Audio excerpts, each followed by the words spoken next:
எல்லாம் இப்ப வண்டி வந்து வாசல்ல ஏறினோம்னா அங்க போய் ஸ்கூல்ல போய் இறக்குது. ஸ்கூல்ல ஏறினா இங்க வந்து இறங்கி ஜாலியா வந்துட்டு போயிட்டு இருக்க. நாங்க அப்படி கிடையாது. நாங்கெல்லாம் சைக்கிள்ல போகணும், மிதிச்சுக்கிட்டு போகணும். எவ்வளவு தூரம் சைக்கிள்ல போகணும் தெரியுமா? சைக்கிள்லயே போவோம். அப்புறம் சைக்கிள் சில டைம் இல்லைன்னா நடந்து போவோம். நாங்க அவ்வளவு இடத்துக்கு போகும்போது கம்மாக்காரன் என்னென்னமோ எல்லாம் கடந்து போகணும். நாங்க புயல் வரும், புயலை நாங்க எதிர்கொண்டு நாங்க போவோம். மழை வரும், நனைஞ்சுக்கிட்டே எல்லாம் ஸ்கூலுக்கு போயிருக்கோம் தெரியுமா? ஸோ குழந்தைக்கு கிட்ட நான் சின்ன வயசுல எவ்வளோ கஷ்டப்பட்டேன் தெரியுமா? சைக்கிளில் தான் ஸ்கூலுக்கு போனேன். எனக்கு ஃபீஸ் கட்ட ரொம்ப எங்கள் அப்பா அம்மா கஷ்டப்பட்டாங்க. நான் கஷ்டப்பட்டு படித்து தான் இந்த நிலைமைக்கு வந்தேன். எனக்கு 2 ட்ரெஸ் தான் இருக்குன்னு இதையெல்லாம் சொன்னீங்கன்னா இந்த காலத்து குழந்தைங்க ஸோ வாட், நமக்கு தான் கார் இருக்குன்னு தான் கேட்பாங்க.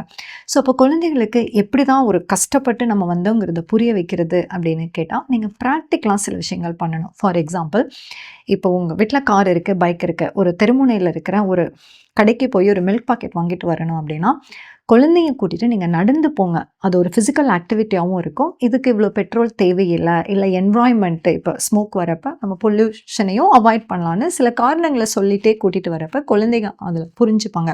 இப்போ ஒரு ஹாலிடே போகிறீங்க, உங்களோட பட்ஜெட் 20,000 தானா, 10,000க்கு ரூம் இருக்குது, அப்போ 2 days தான் ஸ்டே பண்ண முடியும். அதுவே 3,000க்கு ரூம் இருக்குன்னா 5 days நம்ம ஸ்டே பண்ணலாம். அப்போ அந்த இடத்த நிறையா சுற்றி பார்க்கலாம் அப்படிங்கிறத ப்ராக்டிக்கலாக புரிய வைங்க. இதெல்லாம் பண்ணுறப்ப நான் சின்ன வயசில் எப்படி இருந்தேங்கிறத சொல்கிறப்ப குழந்தைங்க கேட்பாங்க. பட் ப்ராக்டிக்கலாக எதுவும் நீங்கள் பண்ணாமல் உங்களோட அட்வைஸ் மட்டுமே கேட்டுட்டு இருந்தீங்கன்னா குழந்தை கவனிக்க மாட்டாங்க.